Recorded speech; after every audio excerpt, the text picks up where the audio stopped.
Hello, and welcome to the Dissidents Podcast, where we talk about how we can strive for a world in which freedom and reason are at the forefront of all human society. Hi, and welcome to the Dissidents Podcast. You have me this time as your co-host, Jennifer Richmond, with Ken Pope. You've seen us sometimes before. We're here with Jany Finkielsztein. Jany, you have got a fascinating story. It's one that Ken and I have been waiting to hear about. I know that you're very dedicated to education, and you have a really interesting family story, family background. And so one of the ways I really like to start the podcast is just to get to know about you. And so my first question is, what is your origin story? So, feel free to start from the beginning and we will jump in with any questions that we have for you, and then we'll have more on education. Sure. Thank you. Thank you for having me. And this is really exciting. Thank you, Ken and Jennifer. So I am originally from Bogota, Colombia. I am a second generation Colombian. And my parents were born in Colombia because my grandparents escaped and my great grandfather escaped Poland before Hitler invaded. And they got to Colombia in the late 1920s. And then my grandmother took the last boat from Poland before Hitler invaded as well. And so my parents are first generation Colombian. I didn't really know my father's grandparents, and they passed away. One before I was born, the other one when I was a baby, so I don't really remember them. But um, we grew up in a Catholic country. My parents being the first generation, they didn't have a lot of access to, Jewish studies and a Jewish day school. Their parents were getting to Colombia without speaking the language, left everything in Europe. There were other survivors from their siblings that came to Colombia. And so we were a very small, insular Jewish community that started to grow once we also had immigration from Mizrahi, Middle East, North African country Jews. And so it was a mixture of cultures of people coming from Eastern Europe and people coming from the Middle East and North Africa.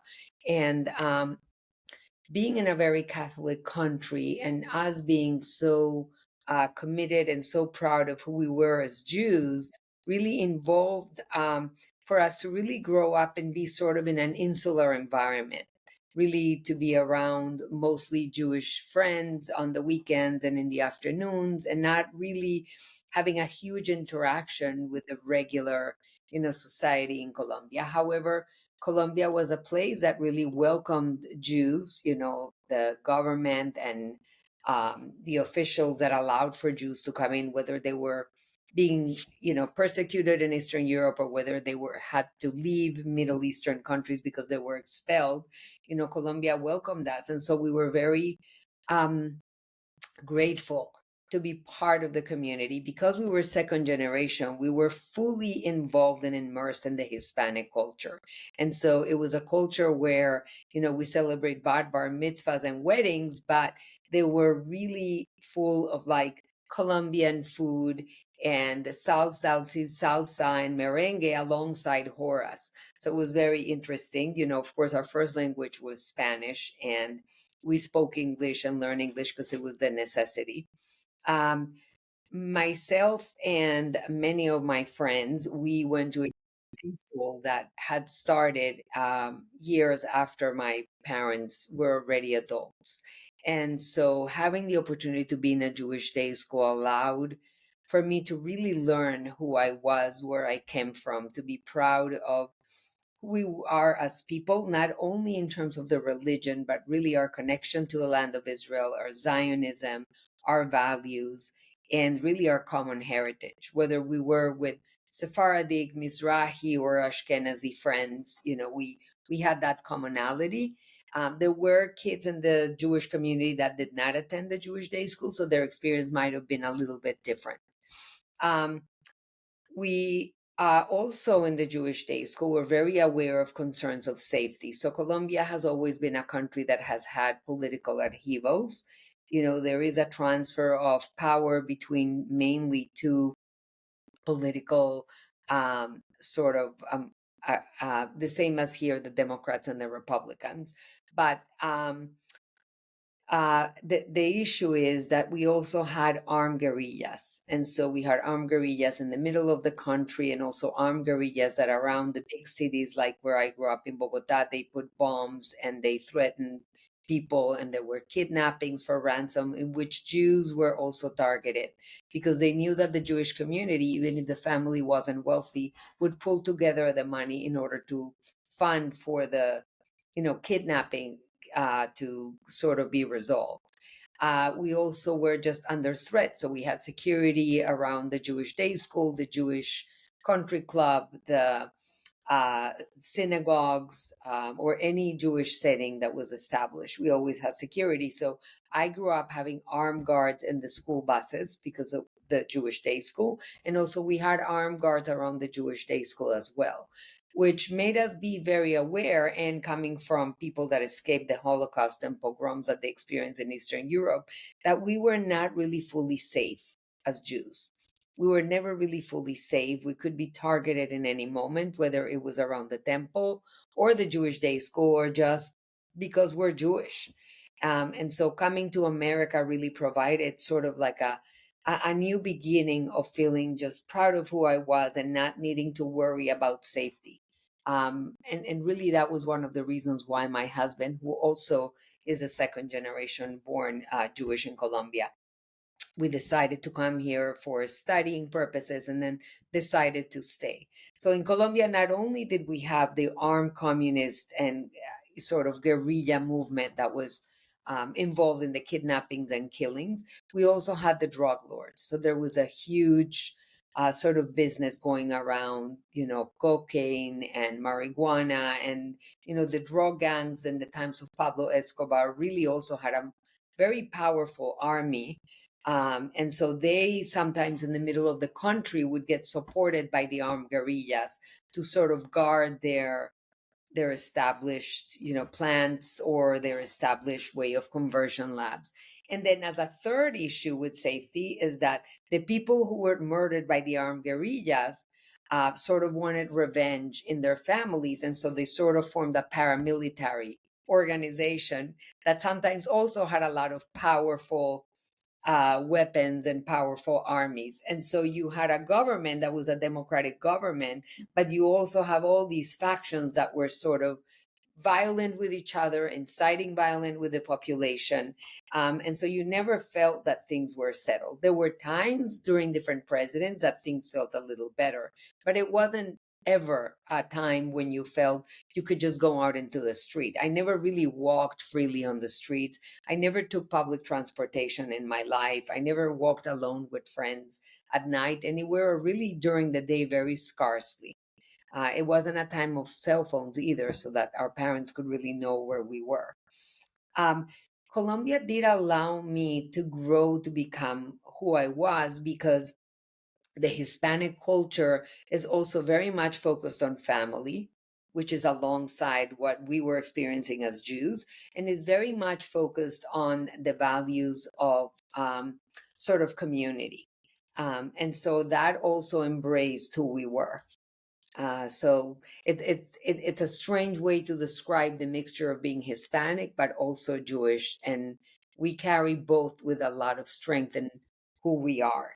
Um, so that's where I came from. I wanted to really come here for college. My parents were really against, just letting us go so far away for college at a young age. And so I started college in Colombia. And then my husband and I dated since I was 16 and he was 18. And so I transferred here when he was ready to come and do a master's in law. He's a lawyer by training. And that's when we decided to stay and not go back to Colombia, because things got a little bit more and more violent. I don't know if you're aware, but the Supreme Court justices were murdered at that time in the 80s in Colombia, and things were just feeling a lot more unsettled. There were times in the country that they're not, but at the time that we immigrated to the United States, things were becoming more and more violent, and so we decided to stay.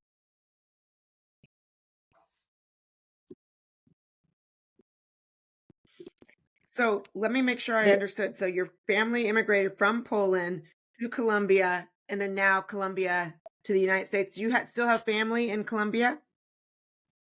So what happened is my parents and my sister and I, we were the last from sort of our nuclear family to stay in Colombia.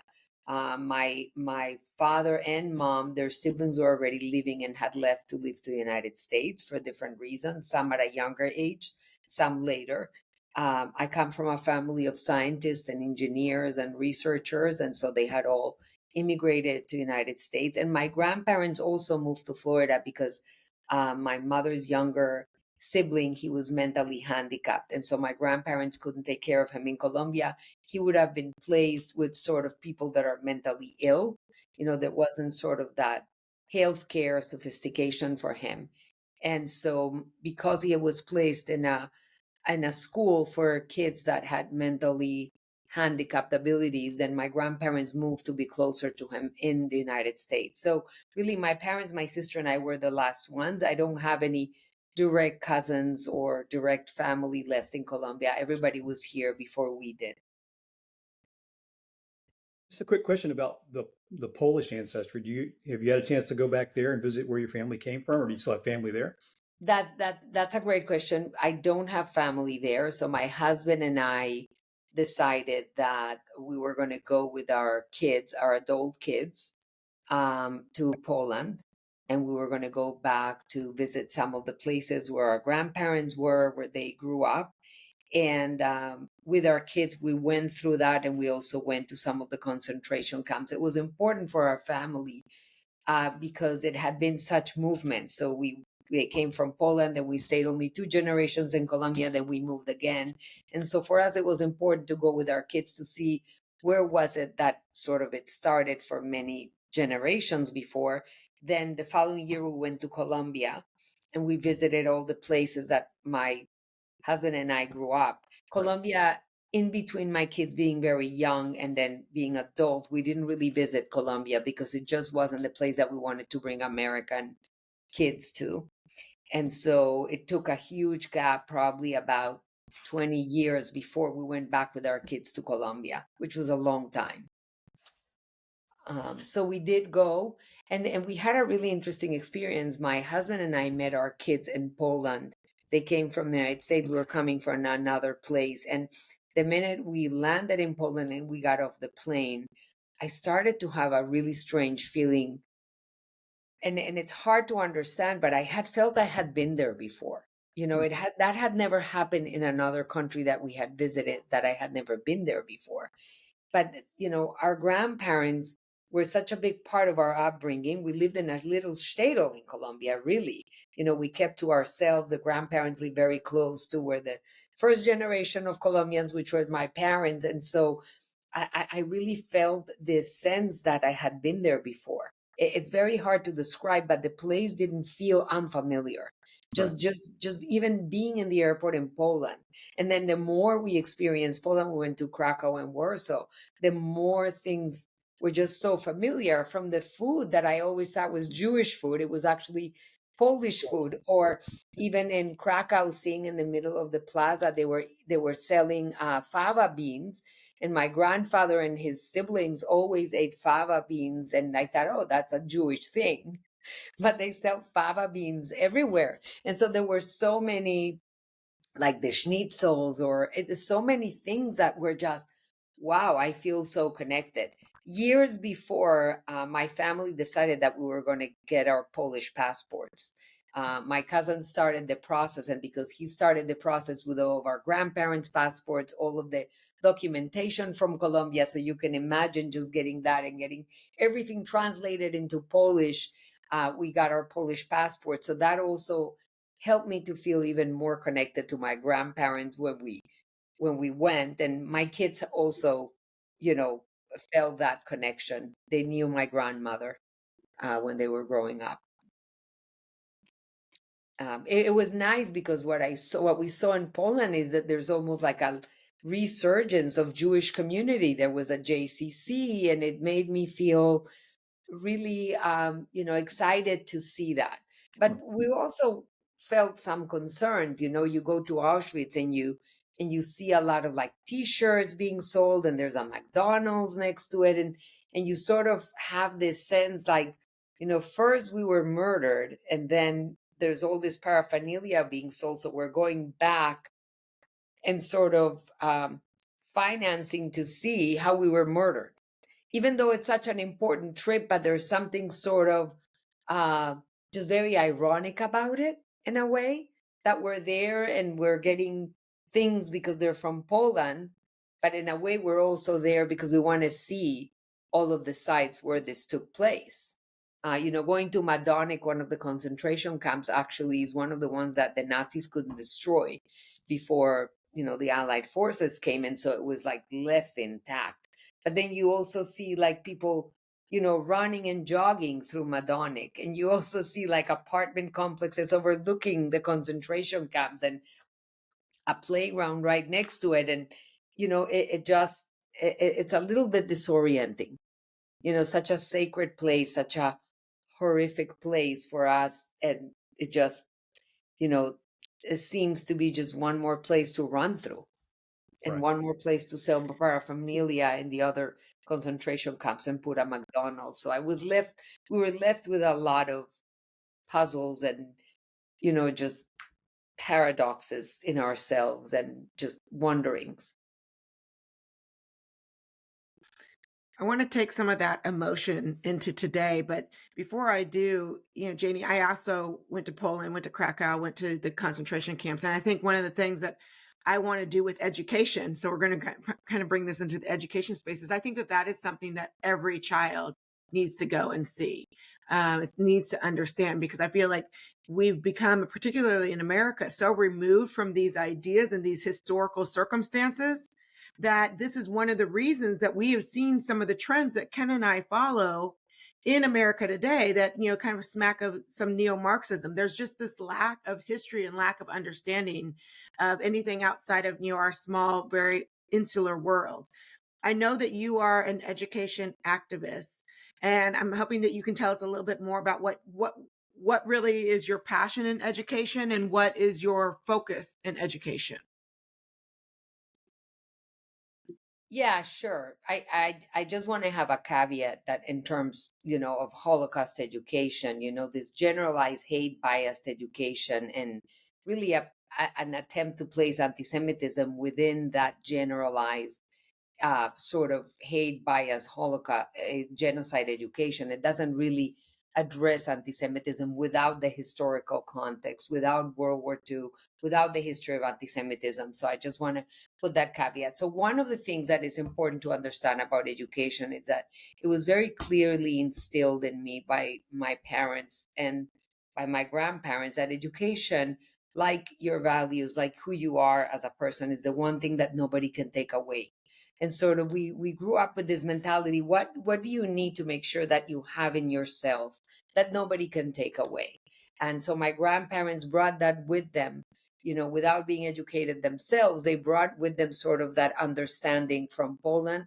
My parents grew up with that, and they instilled it very clearly that education is one of those essential things that you take wherever you go.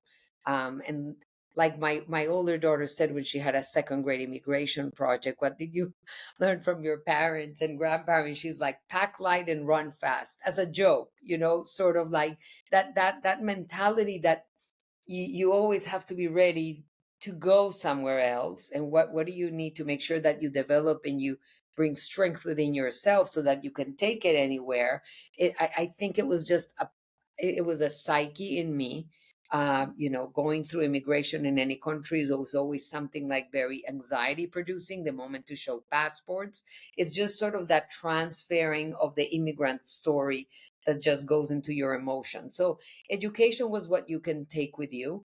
Education is also where you can develop your passions and where you can explore how you want to contribute to the world. My father was always a scholar. He was an engineer by training, but he was a scholar. He read many, many books. He was very involved in the art and history of film in Bogota and intellectual circles. And my mother was on the board of trustees of the Jewish Day School, which was very uncommon for women. You know, we grew up in a Latin American country, and so it was chauvinistic. So usually those roles were for men. Women usually, most of my friends' moms didn't work. My mom started her own business and was on the board. And so education, that's how my parents always showed how important it was. My father was always going into the school, showing books, correcting curriculums, studying which ones are the best mathematical curriculums around the world, studying the Asian systems of education. And so it was just sort of what I grew up with. It was what we talked about. It was what my father read. It was the involvement of my mother in the Jewish Day School on the board, and my father with the curriculum, and whether the Jewish kids were being prepared for the rigor of university. So that was just part of my upbringing. So I came here knowing that if I have a good education and attain, um, involved in knowledge and learning, that I would be okay, that I would always be able to sort of feel safe and provide for me and for my family, and also contribute to the world at the same time. Um, I I did a lot of research. I was a scientist, and I decided when my husband and I came, we were very young. We got married in our early 20s. We had kids when we were very young, and my husband started a business. And I decided to just not pursue more of graduate school and stay home and raise my kids for about 8 years. And after a while, it became evident that I needed to think of something that I could really carry on the legacy of my parents, use my education, but also my experience from being home with three kids that were different learners, different personalities, different passions. And I think that's something that people don't necessarily see, how when you're a stay-at-home mom, you're also developing a lot of skills. And so I decided that going to education, becoming a teacher, would be the best place that I could really make a contribution to the world, use my skills and my knowledge and my experience as a mom as well. And so I started working in a charter school, teaching in a middle school. I also became the minority outreach coordinator, sort of. Um, it was at the time when charter school had started, the western suburbs in Massachusetts, a lot of the underprivileged or immigrant communities were not aware of school choice. And so I started going on Sundays to churches with my kids and my husband, to present about the importance of school choice and to present about the importance of education. One of my main ideas of going to education was also to give back to the Hispanic community. I was aware that we weren't living in Colombia, and so I couldn't give back directly to Colombia. And so I decided that I was an immigrant myself. I had children that were first generation Americans. So I knew what you go through in order to shift your mind and to say, there's a different society, a different set of skills that your kids need to grow up with. They're American. And so what is it that they need to learn? And what is it that I need to do to provide for them, to learn that as a mom? And so doing the minority outreach became very meaningful for me, as much as teaching students, because I also became liaison to parents, to immigrant parents. Of course, my dearest connection were the Hispanic parents, which, at that time, it was a larger population, but I also served as parents that came from Asian country, all kinds of immigrant parents. And so at the time that I was teaching, at the same time, I was also recruiting and sort of informing immigrant parents about the options for charter schools and other schools. And I was also being a liaison between the school and the parents to ensure that they understood how to best advocate for their kids in the school. That really showed me that I was very much in the right track, that this was my passion. I switched to work in a district school. I wanted to understand the difference of sort of leading a charter school and starting a charter school and working in a set district school with all the bureaucracy, where it's not a one building school, working with a school board as opposed to the board of trustees of a charter school.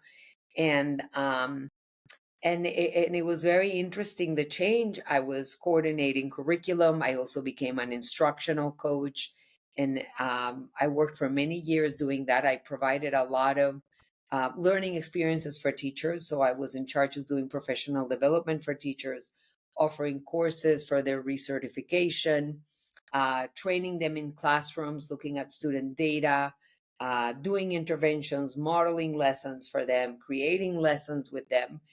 And then I realized that I was, sort of not giving back to my Jewish heritage.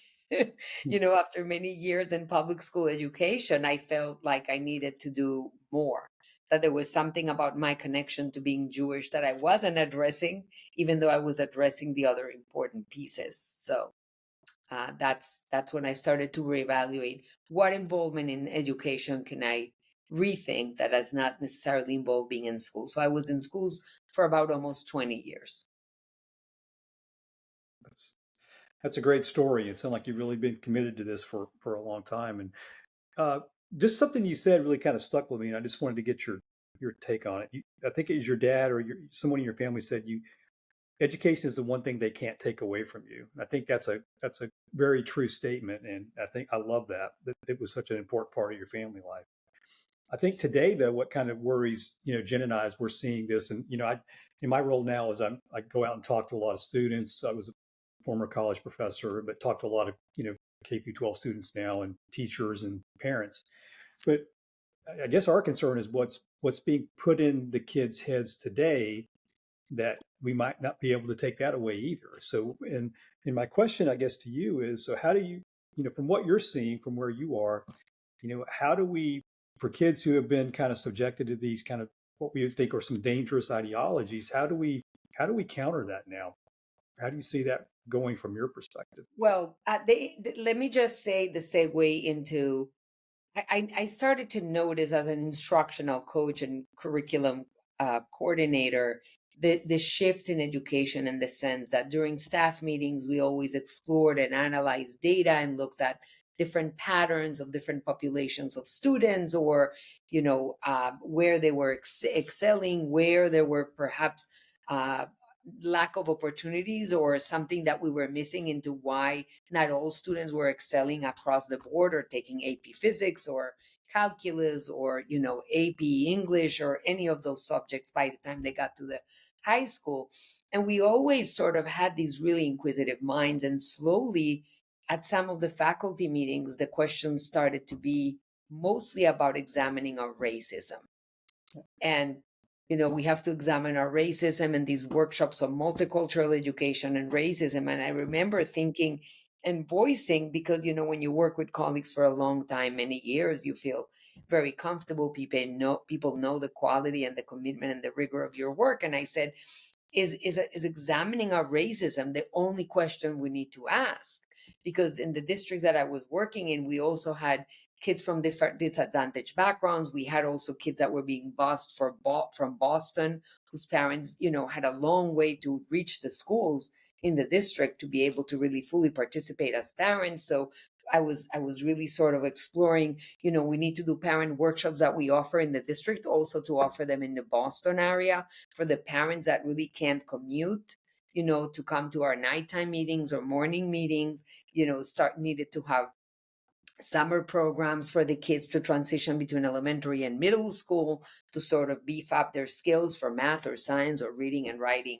And so I started to see the trends, that it wasn't anymore about those programs and keeping the data and what's having an impact, but examining the racism. And while I saw bias in classrooms, we all carry our unconscious or conscious bias. I saw some bias. The majority of the teachers that I worked with were fully dedicated to offer every opportunity for all students. So I wasn't seeing that necessarily sort of, qualitatively in the classrooms. I didn't quantify it. I also started seeing that this sort of increase in language around, social justice, and organizations that were sending sort of, emails or were being distributed among the schools about regarding social justice. At the same time, the Camera, organization, a 40-year organization who I had followed since we moved to Boston, probably 30 years ago, they were was very aware of the research and reporting on the media bias about Israel, the history of the Jews in the land of Israel, and Zionism. They were also reporting on problematic materials in higher ed, and also reporting on curriculum content in schools more than a decade ago. And so when they started to have the Camera Education Institute, I really called them and said, I think I can help. And said, while I was still working in the schools, I wanted to do something about what was happening, and having such a strong connection to Israel, and feeling so strongly as a Zionist, I felt that this was my ways to sort of continue in education. And so as I started to do research, and of course, reading the reports from Camera, from so many years ago, I started to see, connecting it to what I was experiencing in school, where this problem was coming from. And so, one of my concerns really regarding the trends of the American education is really the increased focus on ideologies like systemic racism and the oppressed oppressor narrative. And so these frameworks really were presenting and present that sort of divisive and oversimplified view of society. So people are primarily, or students, defined as a race or social identity, instead of like their individual character, their actions, their ability, their passions. And this way of thinking really undermines the core principles of American education. That really, from many, we create one sort of American way, American values, American principles. It became sort of a very divisive way, and it was promoted by these organizations that I was seeing. And so I wasn't really believing all this need to just evaluate our racism and evaluate our racism, the way that it was being sort of sipping into the schools. The other thing that I noticed, and I can go into why that is worrisome. The other thing that I noticed is sort of a shift to sort of encourage for teachers, instead of really focused on factual knowledge, and really for kids to discover their passions for learning and what things they needed, and really analyzing data. It became also a shift in promoting student activism. Right. And so with that, all this hijack of vocabulary of what really social justice meant, and racial justice and intersectionality. And so as I started to be still in the schools and working at the Camera Education Institute, I started joining teacher trainings, directly sort of enrolled in this ideology, because if I was going to be a researcher, I needed to really myself hear it. Needed to myself, being a professional development provider for teachers and a student of teachers, and a student of students in classrooms, I wanted to engage in being a learner, or what these workshops entail. These people that were writing the articles, or the people in these organizations, I wanted to understand what is it that they were promoting. And I was very alarmed and surprised to see that in 21st century America, the way that they were presenting information to teachers or workshops was completely the antithesis of what we would always provide for teacher learning. So we always wanted to provide for teacher learning an opportunity to have discussions, to present ideas, to discuss perhaps counterexample to what was being said, to sort of model what would happen in a classroom when one student disagrees with this student, to find another source of verifiable evidence for something. This was not. This was just dogma. This was like if you were in a cult. That's what it really felt like. It was hours and hours and hours of sitting in cults, where people are just imbuing you with this information that is questionably accurate, and that the way to sort of put an umbrella over it was really to say that it's, based on narrative, that it's about people's experiences, that, evidence and historical evidence is not, or primary sources is not what we're looking at. It's just narratives. If this person experienced that, then that's the way it is. And so it was very elucidating that it contradicted completely what I was always expected to provide as a professional developer of teachers. That it was completely the antithesis of what we want to have in classrooms. completely the antithesis, because in classrooms you want to model presenting accurate information and also opening for discussion and conversation and looking at different points of view. So that really sort of struck me. And if my answers are too long, please stop me. I'm Hispanic, and we tend to talk a No. lot. It's part of our culture. So. Yeah, this is good. No, actually, there's so many parallels, as different as our life stories are. I also went to some of these trainings and just thought, I mean, that's how I started doing what I'm doing and writing what I was writing. Was like, hey, I'm just going to go in. I'm going to see what these trainings are about. But before we get back into education, for our audience who might not be familiar with CAMERA or the CAMERA Education Institute, can you give us a little bit of background on CAMERA so we can, so for our audience to understand? Sure. So CAMERA, the Committee for Accurate Middle East Reporting and Analysis, it's a 40-year organization that really started to do research and exposing the media bias, about Israel, Zionism, the history of the Jews in the land of Israel, and current events. It's a nonpartisan organization, and it's really focused on accurate reporting. The CAMERA Education Institute really exposes anti-Jewish and anti-Israel bias in educational materials, curricular programming, and really we work to educate the public to redress the abuses. So we provide support to parents, teachers, community members addressing anti-Semitism in curricular material and in schools to promote the accurate information about Israel, Zionism, and the Jewish people. And so as a senior education analyst at the Institute, I monitor, research, and expose the anti-Israel activists and organizations that are influencing K-12 education. And, as part of my work, I collaborate with parents, educator groups, and also it allows me and allows us also to gain insights into the involvement of various organizations. And so the Institute also provides important strategic sort of support to parent and teacher communities, because every community and every school has different issues and different challenges. And we provide research-based, curated-based resources, such as the history of the Jews in the land of Israel, our new curriculum that people can register and download for free. We also provide a curated list of K-12 books that are fiction and nonfiction that have accurate representation of Israel, Israelis, and also Zionism and current events. And we also work to educate the larger community, including elected officials, about anti-Semitism and anti-Israel bias in schools. So our team, is comprised of experts, scholars in the history of Israel, the history of the Jews. We also have librarians and English language arts and social studies and history teachers that are part of our teams. And so we really bring from both the expert and scholarly work from CAMERA, but also the focus on having people that have worked in schools, that have worked in classrooms, that have worked with students, and bring that strength in that lens and understand, being supervisors or leaders in a school or teachers in a classroom, how it all connects and comes together for how the students are receiving an education in America.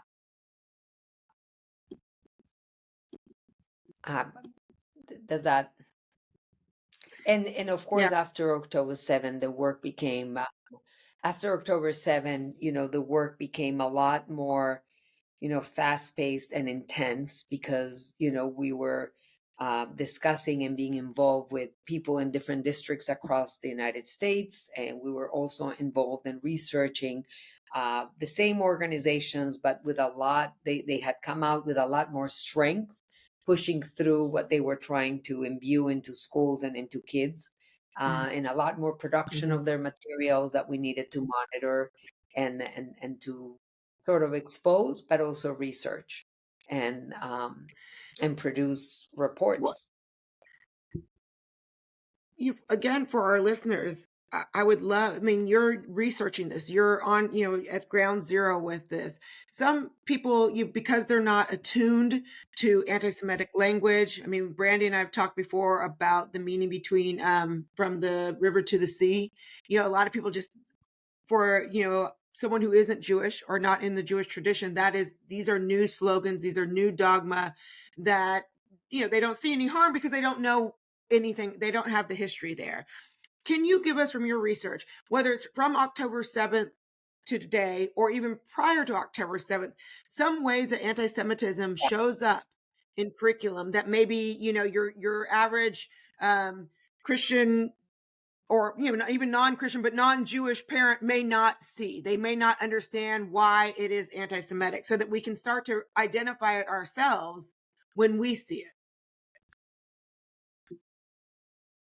So, well, Israel has become a focal point for all these ideologies centered around, the oppressed and oppressed and white versus people of color framework, really due to that simplistic binary of categories and group perceived as power dynamics. So in this narrative, Jews are labeled and perceived as oppressors because of their perceived success or perceived whiteness or perceived success in America, not only historical success, but in American society in so many different fields, from medicine and research and economics and, Hollywood and, finance. And so in this sort of binary, Palestinians are perceived and positioned also as oppressed. And so this labeling really overlooks the complexity of Jewish history, particularly the long-standing persecution of Jews that we have faced for thousands of years, and the indigeneity to the land of Israel. And so one of the things that is, very primary to what we have seen exploding after October 7, but we have seen happening before from our research. And Brandy and I also talked about this many times, even before October 7, just denying the Jewish indigeneity to the land of Israel. And really, in this binary, reducing Jews as settler colonialists who arrived just from Europe after the Holocaust. And so, in this context, Jews in Israel are framed sort of as an act. So targeting Jews, targeting Israel, denying the connection of Jews to the land of Israel is framed as an act of resistance, of liberation, of justice. And because of intersectionality coming into play, it means that all of the oppressed people are connected. And so this sort of connection is made, a fabricated connection that the African Americans and the Palestinians have a connection, and sort of ways because the African Americans have faced police brutality, and so it's framed as the IDF or the Israeli army has trained the tactics of the police in America, but also they use the same tactics with the Palestinians. Or the Native Americans, are oppressed just like the Palestinians because the Palestinian land was stolen, just like the Native Americans, and so on. And so whenever schools or material is having this sort of language and binary, it is problematic because to move from there to just start to frame the Jews or Israel as being the oppressors in this binary is just one step away. So it's very easy to go there, but it's also framed in the curricular. So what do we see is denying the Jews, indigeneity to the land of Israel, framing the Israeli army or whatever defensive measures Israel needs to take. For example, the wall to prevent terrorists from coming in and attacking civilians. It's framed as like the wall that is put in the border in America that separates families and does not allow innocent people to come through. Then it's framed as that. And so anything that Israel is doing defensively is twisted and sort of framed as that. Another thing that we've seen primarily mostly after October 7 has been the claim that Israel commits genocide and sort of that Holocaust twisting. And so inversion, so that, the comparison of the Holocaust to what is happening today in Israel, which is very morbid in itself. We've seen lessons like that. We also see it happening, bringing sort of the Palestinian cause above all causes, so that they're presenting math problems with it, or when there's science lessons, for example, we see that there's the framing that Israel, impedes the Palestinians from accessing water. So the lesson about water or the water cycle becomes really a lesson about blaming Israel for everything that is happening or lack of access of resources that Palestinians might experience. Yeah, I think that's really a great introduction. I think what's a larger problem, and I think sadly that the Jewish people, and October 7th is just the latest iteration of it, which is the oppressor oppressed. That it's this whole neo-Marxist thing where they pit groups against each other to create divisiveness and to achieve their greater goals. And I think you said something earlier, I think is really key to that is, you talk about they're no longer educating students, but they're creating political activists. And we see that a lot. It's no longer about education. So, but getting back to education and the space that we're all in now, trying to be in and trying to affect is teacher education, professional development. So what have you seen to be some of the most successful ways to counter this ideology when you're talking to teachers and working with them? I mean, it's I'm all about history. I think it's giving them those primary sources, letting them look, but sometimes they're just reticent to believe the truth, and I think that's a problem. So what have you found as a good successful way to counter some of that? Mind if I may interrupt for a second? I want to add to Ken's question. I want to know not only what works, but really I want to get an idea of what this now after October 7th, because this anti-Semitism has proliferated, how the schools are reacting when you actually offer an alternative curriculum, an alternative way of looking at the, that's based in fact or truth around Israel. How are schools just saying, oh, are they just denying that that's even true? Are they even looking at it? Are they giving you any, ability to make your case? So along with what's working, tell me like kind of the feedback that you're getting when you're trying to introduce these ideas into the schools. Well, I think first, wow, this is a lot of great questions. So let me just frame it that, we see we need to sort of differentiate between sort of different types of educators. So you have the activist teachers, right?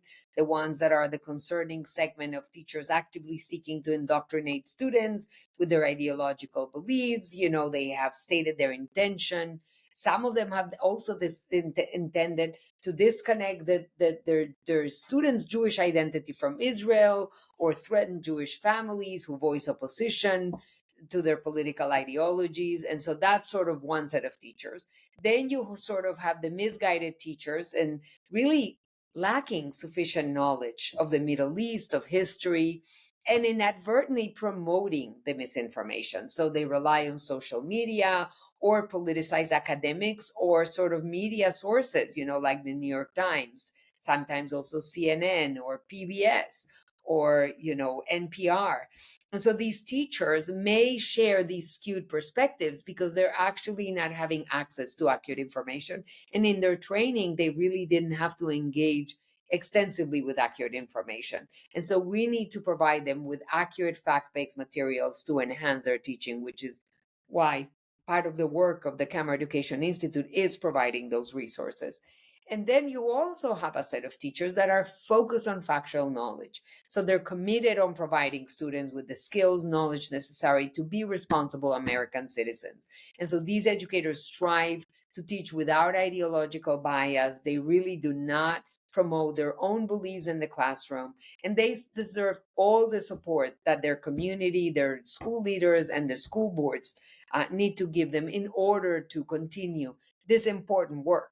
And so we need to address that in any one school, there might be more majority of one or the other, or mostly one, which it could be the ones that just don't have access to accurate information.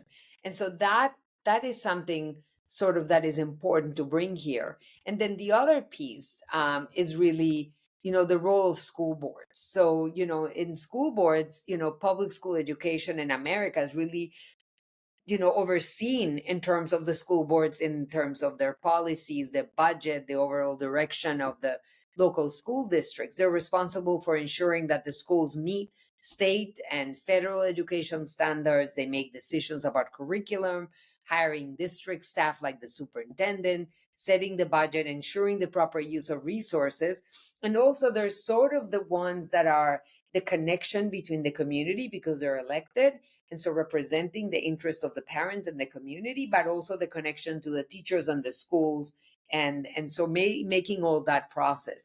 And in my experience, really, the school boards I have observed, and we've had a connection with, they have sort of positive trends and also some concerning trends. And so most school board members really, they genuinely care about the well-being of their students and providing the best academic education for all and the best working environment for their teachers. And so those school board members will be very apt to have conversations with the community members and will be very apt to see resources that actually represent factual information, whether it's for history, social studies, or whatever other material, or literature, and book lists.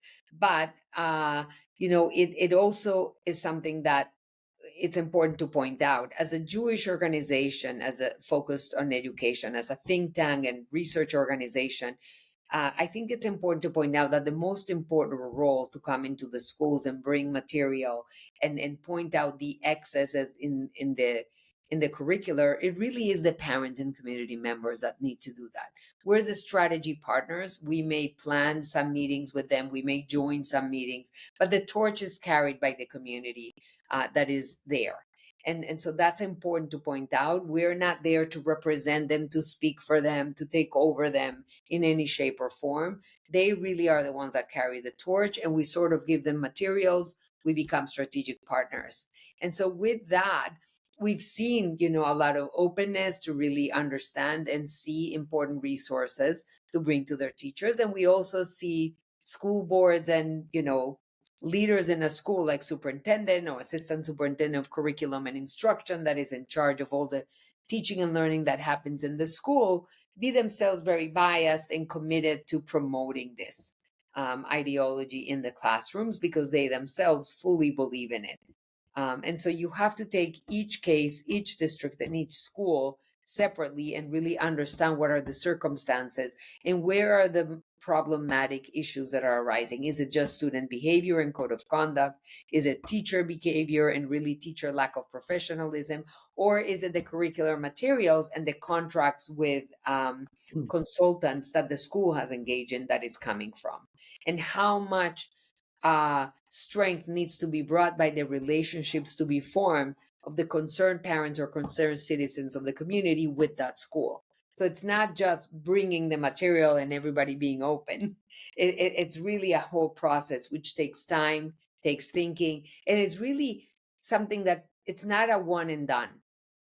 It's a long-term process that you engage in this sort of relationship building and respectful collegial, collaborative approach to working with the schools that brings the success. Okay. We also see it sometimes started not by parents, not by community members, but by teachers inside the district themselves. We've seen success of committed teachers themselves that have really brought in the information to the school leader, superintendent, assistant superintendents, and really said, this organization is really feeding in radical information to our teachers and providing inaccurate information to our teachers during professional development or curriculum. And so they have been very successful in severing those relationships between the district, helping sever the relationship between the district and those trying to imbue the information. We've also seen, for example, school districts that after some of our presentations or discussions with them, they see that there's many different ways that this can come in. And sometimes it's, for example, Amnesty International high school clubs. Amnesty International is known to be an organization that has, presented, inaccurate information and has vilified Israel among all other nations in the world. Extensive reports have been done by Camera and others.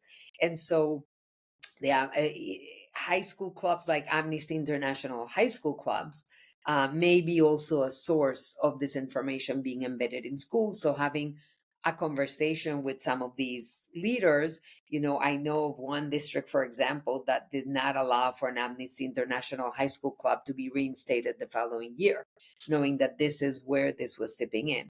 And so I think, again, we need to think about each district and each school independently and really evaluate what are the issues that are happening, where are they coming from, what are the strategic ways to address them, and how do you build starting from a collaborative, respectful approach first, and then seeing what could be what could be an approach that leads to changes.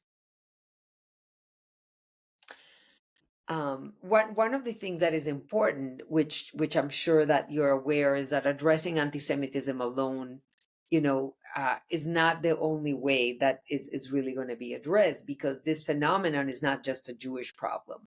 But we need to focus on the underlying ideology that is driving all this, and the larger issue of a liberal indoctrination in schools. And so while we may be successful at sort of preventing one consultant from being hired, or preventing one curriculum from being used, or one organization to be sending resources, or one curriculum professional development provider, the ideology being in the school is something to be very vigilant about, because of the sort of dichotomy, that binary approach of just oppressed oppressors is just very quickly to veer into, Israel being the oppressor, or Jews. Mm-hmm. Right. I think what you said, I think, is a great idea. This is tailored approach for, all these districts are going to be different. All the school boards are going to be different too. But, given that I just said that, so is there any like you would think of as best practices with dealing with school boards? That seems like a good entry point for a lot of these issues.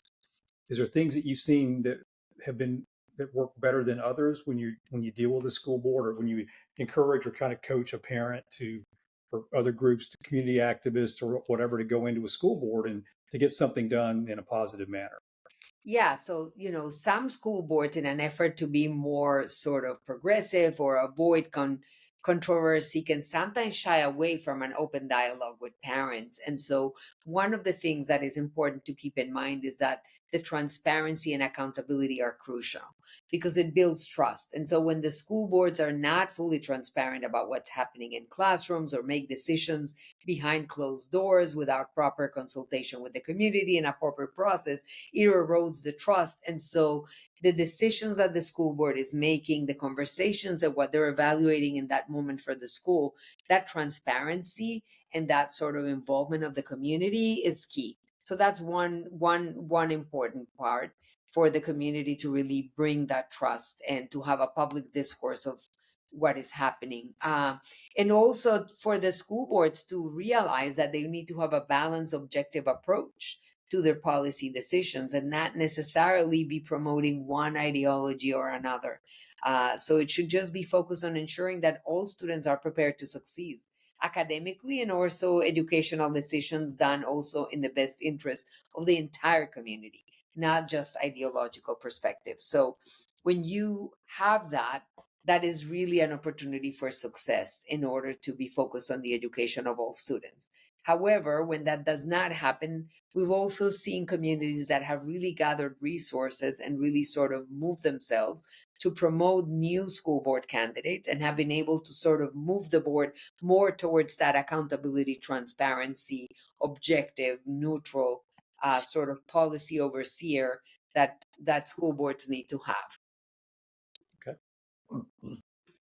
Well, I think that is the best. I mean, Ken, to me, that is some of the most optimistic reporting that I've heard lately. So I think that's a good note to end on.